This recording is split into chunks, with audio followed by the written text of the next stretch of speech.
It surprises me how much variability there is, but there also is a lot of variability in people's stomachs. So that's interesting. Everybody's stomach is as variable as everybody's nose. I mean, there's the basic shape, Yeah. of like what a human what it's supposed to look like. A human being's nose looks like. I'm telling you, this human stomach. That's very interesting because I thought it was all the same. No, they look like a little. There's totally different shapes. Like if you were to look in an anatomy textbook, and there is some description of this, like in the netter is like the.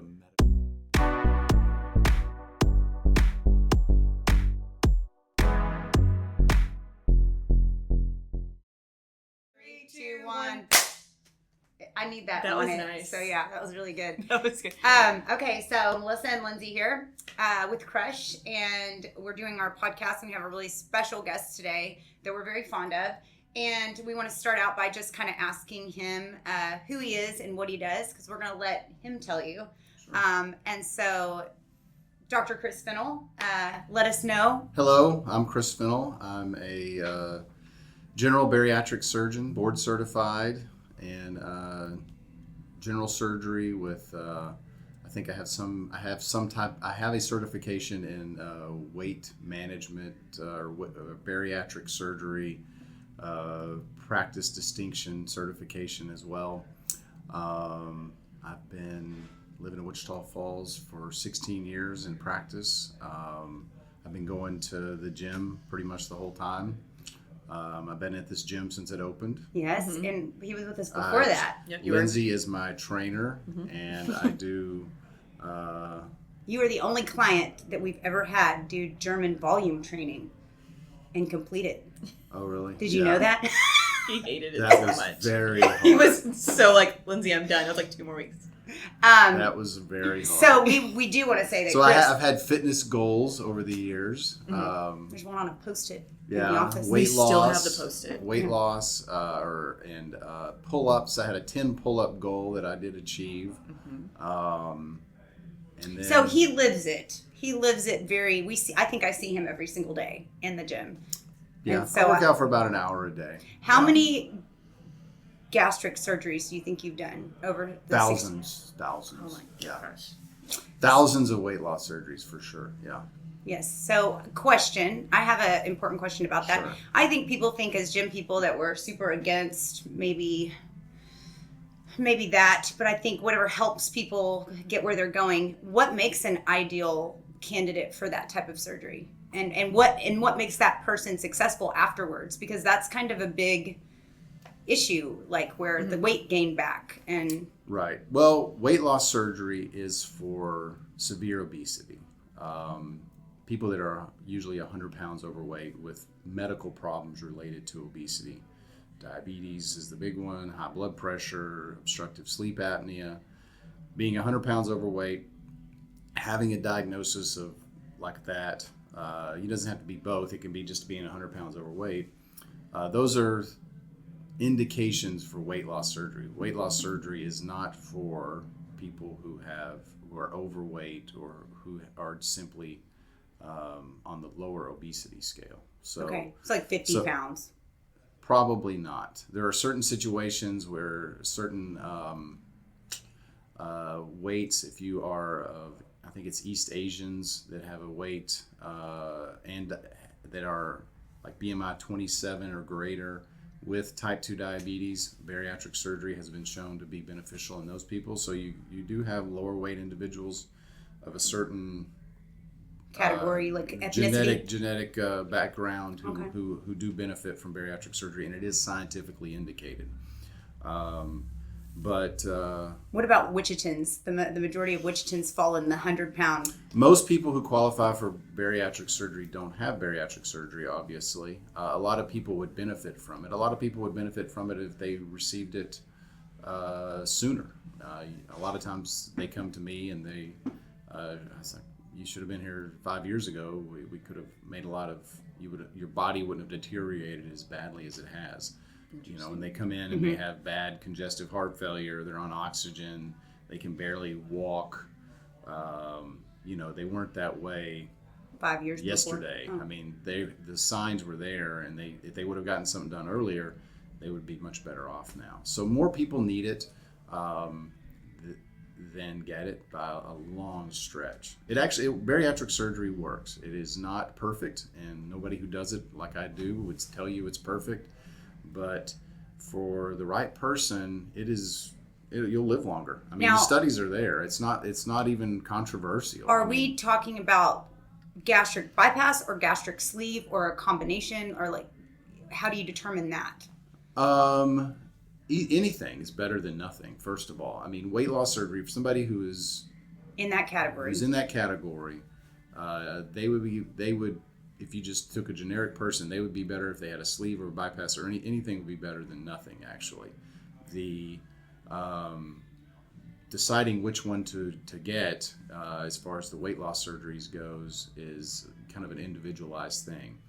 The most common one is sleeve. Sleeve is where you go in, you remove 2/3 of the stomach, and the person is left with a banana-shaped small stomachs. They can't eat as much.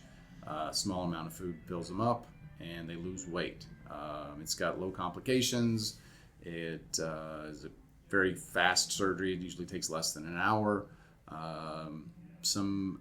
Most people go home from surgery the next day. Some people are even doing it as an outpatient procedure.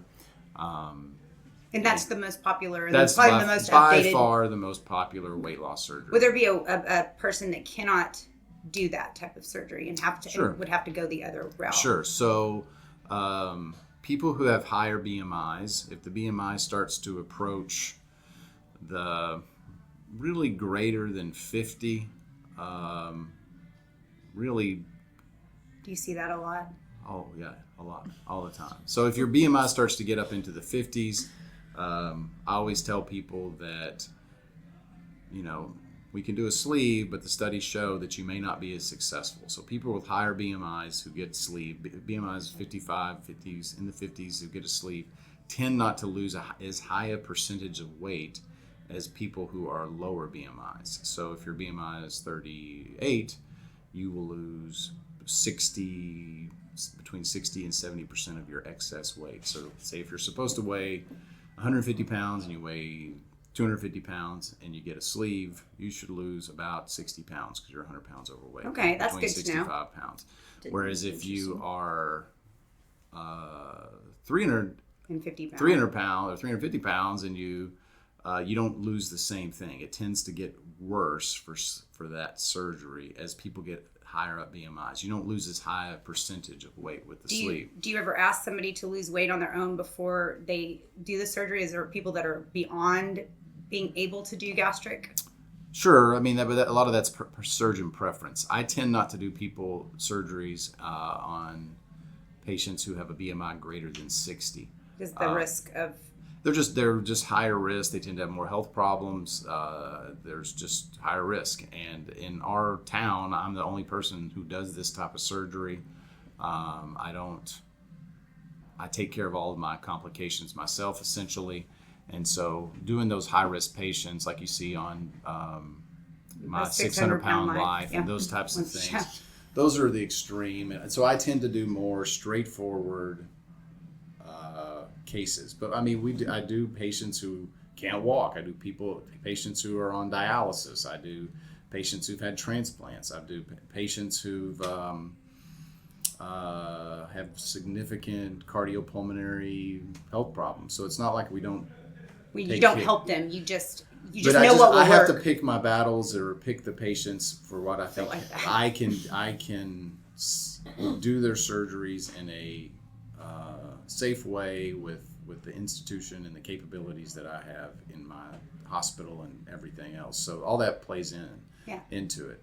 So I tend not to do greater than 60. If people get BMIs up in the 50s, I will tell them that there's a chance that they might not be as successful. Most of the time, people still want to have a sleeve because the other options are gastric bypass. That's more intensive. It is more risky. It's more complications, but people tend to lose a little more weight, and it's better probably for type 2 diabetes. There's a better chance of you being off of diabetes medicines if you get a... Is it because the weight loss would be greater with the bypass than it would be with the sleeve? Well, the gastric bypass creates some metabolic changes because when you don't have any food going over the first part of the small intestine, some type of unexplained process happens that really is good for type 2 diabetes. A lot of times people will That's get interesting. the surgeries and they will not have type 2 diabetes the day after surgery. It goes away. It goes away just immediately. And we don't completely understand, but they have done studies where they put basically like a condom or a windsock in the small intestine. I was waiting when butts and guts were going to come out, but the condom windsock is. Well, so like if you have a barrier on the first part of the small intestine, yes, the stomach, and you analyze that, it can mimic a gastric bypass because you don't have any calories going over that very first part of the small intestine. That's very interesting. So you have That's crazy. these crazy process that happens that rapidly manages type 2 diabetes. We always learn something from Chris, always. Yeah. So gastric bypass works better. The other thing that's done are another surgeries that are being done. I don't do these, but they are a malabsorptive. So that's what I'm saying. A gastric bypass is a malabsorptive type surgery. And that means it's not simply that you don't eat as much because your food reservoir is smaller. It actually means that the food that you eat is not absorbed in a normal way. So your intestines are rerouted in a way that even if you overeat, it doesn't matter because all that food is not going to be absorbed. So the other more aggressive malabsorptive procedure is called, there's different names for it, but the most common thing would be called a DS, duodenal switch. There's another thing called a SADI, which is a similar thing to a DS, that is where you have more malabsorptive properties. So they're bypassing more of the intestine. And if I had like graphics, I could show you the difference in it. But basically they're in the same group. And those surgeries, the DS and the SADI, are what I recommend for the higher BMI patients. Those patients tend not to do as well with the bypass or the sleeve. So you're talking about BMIs greater than 55 and getting close to 60 and beyond 60. Those people really need a lot of malabsorptive to be successful. Is that just because their inability to control their food intake? So it's basically they can still eat a lot, but then it's just not getting absorbed into the system because with the sleeve they're just unable to eat as much. Is that the same thing with these other so they surgeries? It is. Yeah, so there's less reliance on Habits. behavior. And so it's behavior. Behavior is less, the habits. because you can eat through a sleeve if you nibble. If you eat 200 calories every hour. Yeah, just like little bits. And So we see our patients who do have struggles and weight regain after sleeve.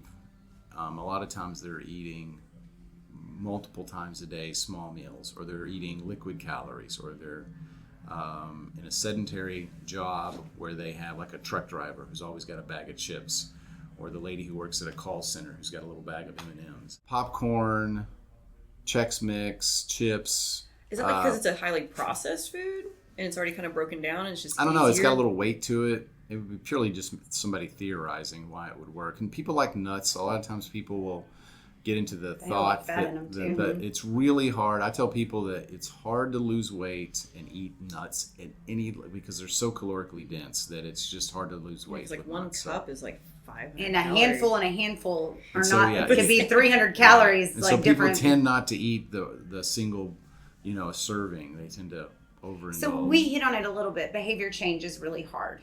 Behavior change is really, really hard. So what do you think, because you've seen all the aftercare from thousands of these, what do you think the main indicators of success in your patients that are successful and that have kept their weight off?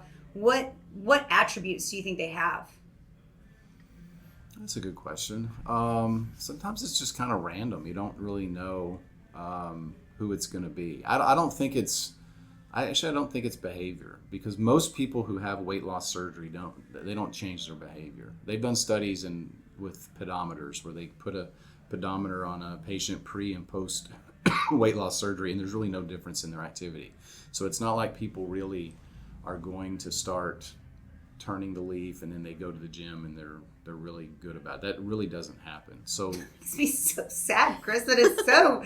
I thought it would be like something like possibly like their attitude about it. Like, do they want the change? Like, because that's what we see in here. Like, your attitude determines your success. I think that's a good thing. I think it is definitely their attitude. And like, how positive are they about this change and being like grateful and like, because when somebody's grateful, they can come to the gym and do things. That tends to like bleed into everything. So mental, yeah. I agree. I think that actually is probably as important as anything, because when you look at the actual surgeries from just a mechanical clinical point of view, you will have some that you would think maybe wouldn't be as successful because maybe the sleeve is larger than others, because there's variability in the sleeves. We cut them to about the size of a hot dog, but some people's distend more, and I have to say a lot of times I am surprised at how they look, 3, 4, 5 years after they've been done, because the body just scars in different ways, and everybody's surgery looks a little bit different. I do them all the same way essentially, but when you do contrast studies and you look at them and they swallow dye and you look at them on x-ray, it surprises me how much variability there is. But there also is a lot of variability in people's stomachs. So that's interesting. Everybody's stomach is as variable as everybody's nose. I mean, there's the basic shape, Yeah. of like what a human what it's supposed to look like. A human being's nose looks like. I'm telling you, this human stomach. That's very interesting, because I thought it was all the same. No, they look like a little. There's totally different shapes. Like if you were to look in an anatomy textbook, and there is some description of this, like in the Netter is like the medical student anatomy textbook.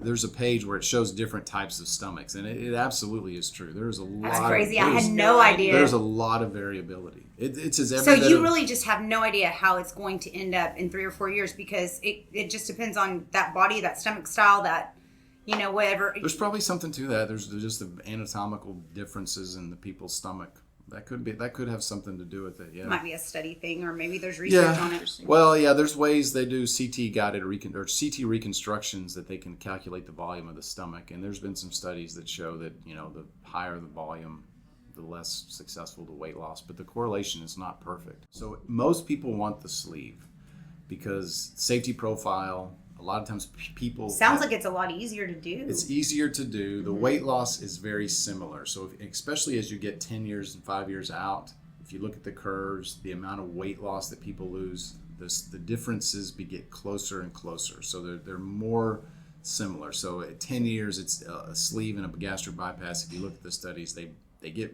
close because all the patients do regain some weight. Nobody is going to lose all the weight and get to their goal BMI, weight or whatever it is, and stay there. People tend to, there's probably some people that do it, but people tend to regain weight slowly afterwards. Most people don't regain all of the weight. Some people do. Most people don't. So when they regain all of the weight, what are the options for that? Can they do this again? Can they do the sleeve again? Probably not the bypass, right? There are other options. I mean, there's always options. So they would come, we would do an evaluation, we would see, why that they had the weight regain, and then try to create a plan to treat that weight regain. So it's a whole huge thing to do. So back to choice. Who's going to choose it? Choose which surgeries people choose. So people choose, mostly want the sleeve by far. Because it's less complications. Right. It's like a no-brainer, right? Right. Some people will want to bypass though. Is it cheaper? The cost is the same, basically the same. Okay. And the recovery and all that stuff is similar. So most of the time everything goes well and everything is, there's not a whole lot of difference in the pain, recovery, the diet, return to work. All of those things are very similar. But why we're choosing bypass, sometimes I touched on the weight. People of higher weight might do better with a gastric bypass. The other thing is acid reflux. So sleeves, the big negative on the sleeve is that a fair number of folks who get a sleeve will suffer from really bad acid reflux. the stomach is a tube. It's tight. It's high pressure. It still produces acid, and so a lot of these patients will have a lot of problems with bad acid reflux. And it's not just like, I have a little heartburn whenever I have spicy food or something like that. It's like debilitating. It's like waking them up at night, acid pouring into their throat. I had a heartburn once. I thought I was having a heart attack, And I was like, "Take me to the hospital."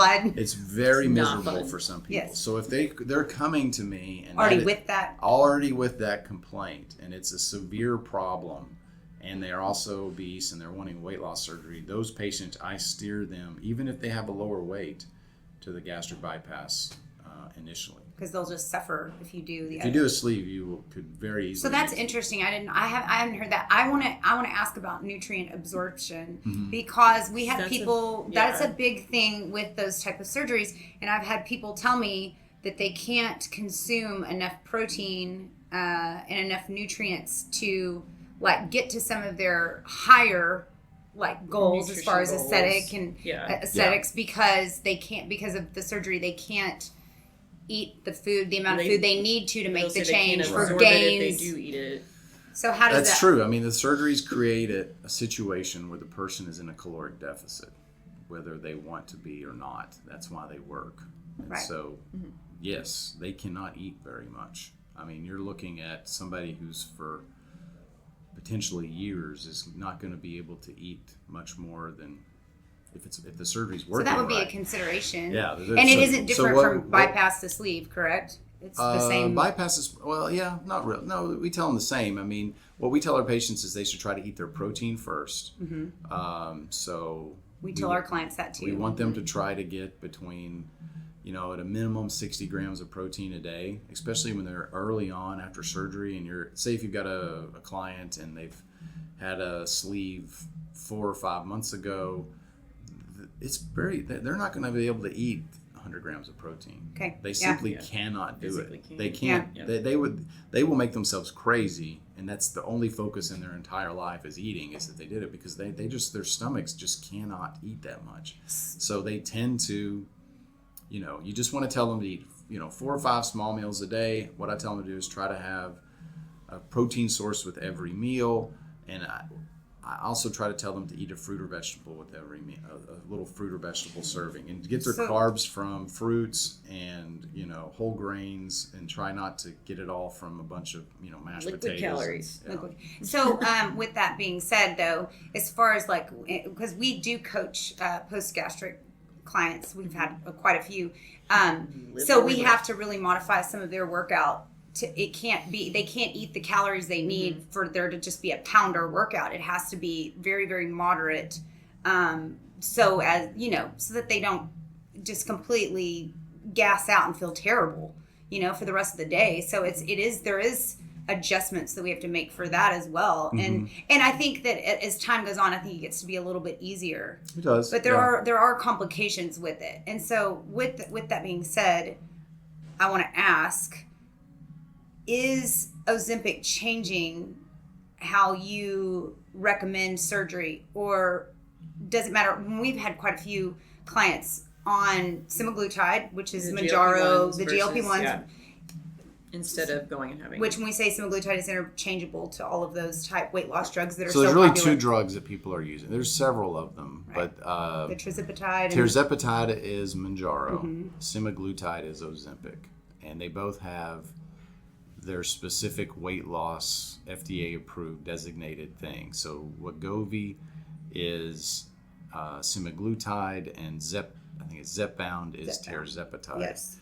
And so we'll just use those all as you just say interchangeable. To me, it's people will say Ozempic all the time. Ozempic and Mounjaro. So when we're talking about that, do you recommend, maybe for those patients that have the 60 BMI, do you try that before, or do you ever go there first? I know after weight gain comes back in some of the in some of your gastric patients, that is an option for them. But do you say, okay, the way just practically speaking, most people have been on it now.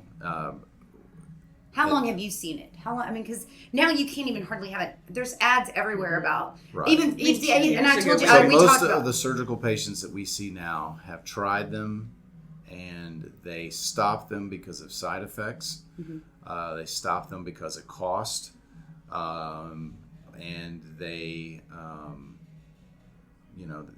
usually that's the situation. Give us the science on how they work, Chris, because you're the science.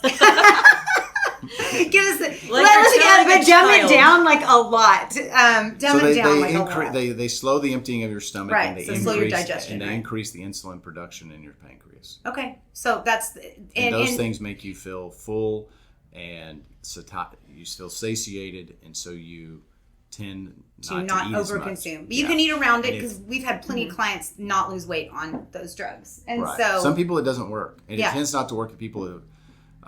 The heavier the patients, the more severe the diabetes, and just by my anecdotal experience, it seems like they tend not to have as much response. Success so it tends to work on people who are not quite as obese. Okay. But I have had patients who have had bariatric surgery level results with GLP-1s. So that's awesome. I wonder if that ties back to the attitude as well. Because I don't know. I think a lot of it just depends on how it hits the person, and obviously how your mind, hunger and obesity is such a complex thing. It's so hardwired into our brains as far as that goes. I don't know. I don't know why some people do well. You would just think maybe some people have a more sensitive pancreas and their stomach's more sensitive to those receptors. I don't know. I usually have some people who can't take it. I usually hear the side effects. Some people absolutely. I've had some right. clients who their reflux was so bad with it they couldn't do it. They were so those are most of the nauseous, people that we're doing surgery on now. It's not like we're. Well, we talk about this. The future of weight loss is pharmacological. Absolutely, I think that's true. I don't think behavior change is really hard. I don't think it's surgical. I think surgery's going to be there for a while, but there are so many of these drugs, and they're targeting so many different. They're called incretins or whatever. These different appetite-related hormones, and there are so many of them along the pipeline. Because I go to these national conferences. I saw the guy who was this Dutch guy who was like probably going to win a Nobel Prize because he basically invented Ozempic, and I've seen that guy speak, and he goes down the list of all the new ones that they have in trials right now, and you're just like, oh my god, this is not going to end. This is not stopping. Yeah. Because basically what happened is that once it's out there, they can tweak it. Or in our Western societies, even in all over the world, the biggest health problem is caloric excess. Yeah, and so we don't know as a species how to manage this problem. And so incredible amounts of money and scientific research have gone into how to treat obesity pharmacologically, and these drugs are coming. And they're not. There's no stop. Yeah, there's no stopping them. I feel like as like a fitness but it's a good thing. It's not a bad thing. I whatever helps our clients, because we know that there's coaches in this community and in other communities that are very very hot topic. Yeah, they're being lazy. They're not doing things, but we've always said, even with the gastric, it's a launching pad. It's a launching pad to come to us, hopefully, and let us help them. Once they're on that journey, I really don't care how you get there. I just want you to get there where you live longer, like the studies show, like you don't have as many health related concerns, where you get out and you're able to move. I hope that we can, or maybe let me ask you, with all your infinite experience, and I have 16 years of helping people lose weight. But like, what do you think we can do better as fitness coaches, or what do you think we should speak to some of these people that are out there with these struggles? Like, we do, we talked about like mental health and therapy, and you said the studies on that are not great. Yeah. I like her so much. I honestly, I try to be nice to people. I'm not a tough love. I think that's all you can do. I'm not a tough love kind of a person when it comes to. I feel like that's wrong, but I don't. Chris, you're very straightforward, not tough. I think you're very straight. He's very honest. No, I don't think you're going to make any progress by thinking you're going to shame somebody into. You're not working hard enough. There's no shortage of human frailty. I always say that. I love that. That's a soundbite. There's no shortage of human frailty. Whether it is, I used to get into an argument with one of my old mentors whenever I would see him, and he was a pancreatic surgeon. and a lot of his surgery was dealing with chronic pancreatitis, which was related to alcoholism. Ooh. Or, Pancreatitis is painful. Yeah. Yeah. So I mean, and he would say, "Oh, you're doing all these bariatric surgeries," and he was, basically attacking the patient population. And I was like, we're here to help people. We're not. Yeah. I mean, I feel the same way. and however you do it, and you're just gonna bang your head against the wall if you think you're just gonna browbeat people into doing things and work harder. It doesn't work in a mean way. Just do it. That's not. I mean, it's not good for me. You as a you're trying to. Now, is there an opposite end of the spectrum? Can we hold our hand too much? I mean, is there too, it's like you. That's a personality thing. I mean, I think you can. I think that there's times to get tough, and there's times to say the really honest thing, and then there's other times I don't think you should lie. I mean, it's never a good thing to lie. But honesty in this, but you got to be tactful, right? Right, and, absolutely. I just try to stay positive. I try to look at, like, when I have somebody who's struggling, I try to say, okay, let's see, where are we getting tripped up yet? What is your level of activity? All right, you're a 65-year-old woman who lives in a rural area. You have never worked out in your entire life. You're not going to start going to the gym and joining CrossFit. But I said, I bet you've got a shed. I bet you've got a laundry room. I bet you've got an attic. All of these different things. No, I've said you need to do things around the house. You need to wake up in the morning. You need to have yourself a list of activities that you're going to accomplish. And you need to clean out that old barn. You need to clean out that attic. You need to do this. You need to do these physical things. And, our great-grandparents never worked out at all. Yeah. And none of them struggled, or very few of them struggled with the obesity problem that we're seeing now, because they just had, they were busy. They're more active. They had less sedentary lifestyle. I mean, walking is such an underrated activity that everybody can do. It's like the walking to the grocery store, parking farther away. I mean, it just goes back to what he's saying. You can now have everything delivered to your home. Well, how many calories would you burn if you completely cleaned out your utility closet or your laundry room or your closet and threw away a bunch of clothes and took a bunch of clothes to donate? And with that being said, that's for the very beginner people.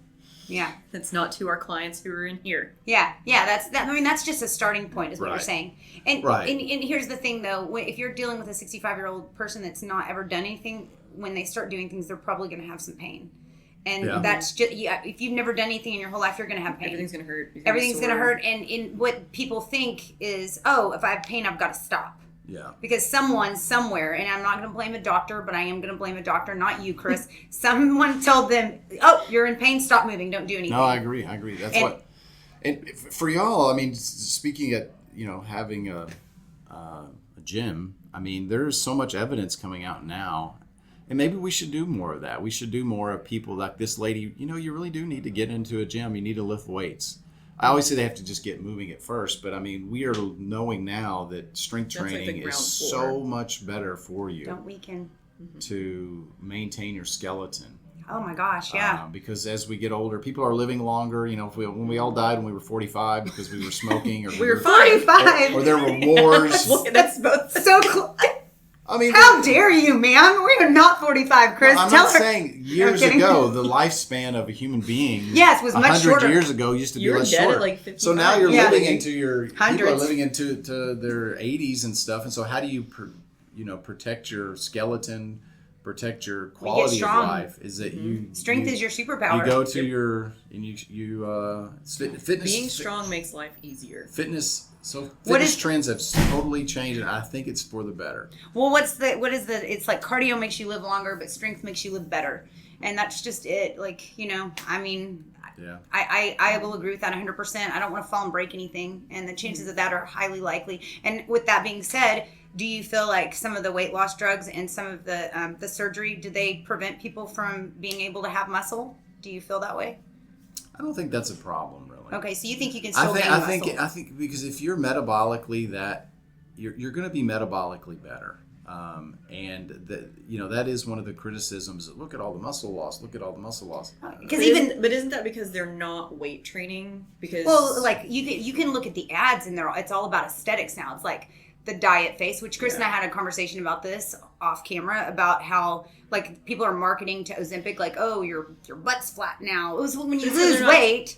Like, it's the same thing when you have somebody who's very naturally thin and skinny. If you're not lifting the weight, I mean, one of my clients is a great example of this. She had the sleeve, lost a lot of weight, had that look. Well, now she started lifting weights and her body looks totally different. Yeah. And she brings it up all the time of like how she's not going to have as much skin removed now because she is building the muscle. And I think that's the difference of they're just like, okay, I had the surgery. Well, when you lose weight, you're going to lose volume, period, Yeah. right? True. Diet face has always been a thing, but it's like now it's like bodybuilders get diet face, marathon runners get diet face. Like, but once you get. So the question is, how can you maintain muscle Yeah. in a caloric deficit? When you're on a drug because like all the medicines do, it's not like they are causing you to burn more energy. They are putting you, it makes it easier for your brain to tolerate being in a caloric deficit to lose weight. Because being in a caloric deficit is very uncomfortable. Accurate. We talk about how people don't like to be uncomfortable. Nobody likes to be hungry. Nobody likes to be hungry. Lindsay It's gets very, real hangry. very uncomfortable. And people, what the drugs do is they make that where you don't. The food noise is gone. The food noise, the hunger, all that stuff is better. That's what weight loss surgeries do too, is that they put you into a caloric deficit. So if you're in a caloric deficit, your body will metabolize fat and muscle. So how do you counteract that? Well, you got to. That's why the first thing we tell our patients for weight loss surgery is eat your protein first. Same thing as if you're on a GLP-1 is eat your protein first. Eat. Try to get down 100 grams of protein a day. Try to strength train a couple of times a week. Get a trainer. Yeah. I love go that. To Crush. Go to Crush NTX. Yeah. NTX. Use your big muscles. Your we do your legs and your glutes and your chest and your muscles should be sore a couple of times a week. And if you eat adequate protein and you're in a caloric deficit, you can still maintain your muscle and lose fat. That. So it's not impossible. It's just you heard it from the expert. You have to do it in a smart way. Whereas, if you just don't eat and then once a day you have, some protein shake. So if you have a protein. If you drink a vodka and then a bagel and that's all you have for a day, and you're not going to get muscle. You're not going to get muscle. Yeah. Right. So don't do that. Don't do that thing. No. Okay. Well, we're out of time, I think, but I could talk to you all day. And sure. Chris, thank you so much. We'll come back and do another one. Let's do another one. Let's do a follow up in 5 years and see if anything changes. Yeah. Or no, the next 4 because this is our 4-year anniversary. Yeah.